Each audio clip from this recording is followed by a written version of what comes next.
Hello, and welcome to another episode of Noah's Food Review.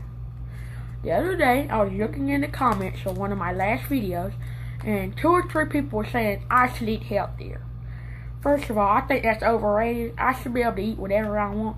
But just so you guys can say I have ate healthy, I'm going to try a Nature Valley sweet and salty nut granola bar peanut flavor.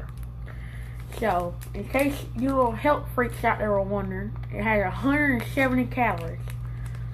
So, let's just eat it. Get this over with. Okay. So that's the bar right there. It's got peanuts or something on the front. And there's peanut butter bottom. So, let's try this.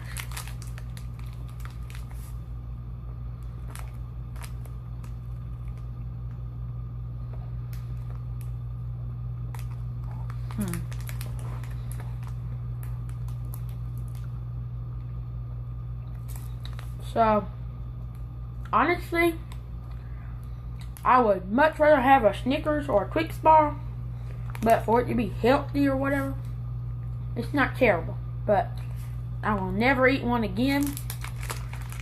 But if you guys like healthy stuff, try that. Until next time, this has been another Noah's Food Review.